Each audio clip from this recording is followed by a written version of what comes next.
வருகை தந்திருக்கின்ற பிள்ளைகள் இங்கே யார் யாரெல்லாம் கலந்துக்கிறாங்கன்னு ஒருத்தருடைய பேரை சொல்லும் பொழுது முக்கியமாக ஒருத்தரோட பேரை நான் விட்டுட்டேன். நான் இன்றைக்கு இந்த நிகழ்வில் கலந்து கொண்டிருக்கின்ற அந்த நபர் ஒரு மாண்பு மிகுவாக இன்றைக்கு கலந்து கொண்டிருக்கின்றார். அந்த நபரின் பெயர் மகேஷ்.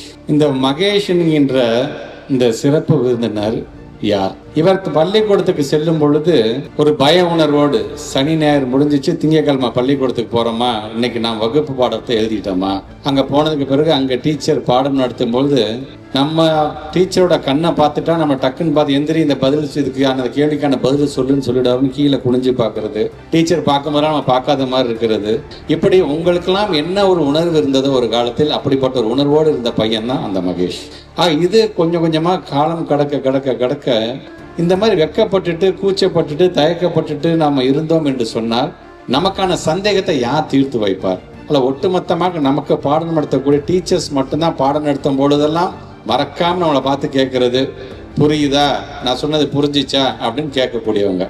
ஆக நம்முடைய பிள்ளைகள் தயவு செய்து சந்தேகம் என்று இருந்தால் கையை வசதி காட்டி எனக்கு இது புரியல அப்படிங்கிறத இன்னைக்கு நீங்கள் அந்த மனோபாவத்தை வளர்த்து கொள்ளுங்கள் என்று சொன்னால் நீங்கள் எவ்வளோ பெரிய ஆளானாலும் சரி, அந்த சந்தேகத்துக்கு நம்ம கை கொடுத்து கூச்சப்பட்டோம், தயக்கப்பட்டோங்க பார்த்தீங்களா, அது உங்களை துரத்திக்கிட்டே வந்துட்டு இருக்கும். அது ஆக அதை தயவு செய்து கலைக்கக்கூடிய இடமாக, அது களையக்கூடிய இடமாக நம்முடைய பள்ளிக்கூடங்கள் அமைந்திட வேண்டும்.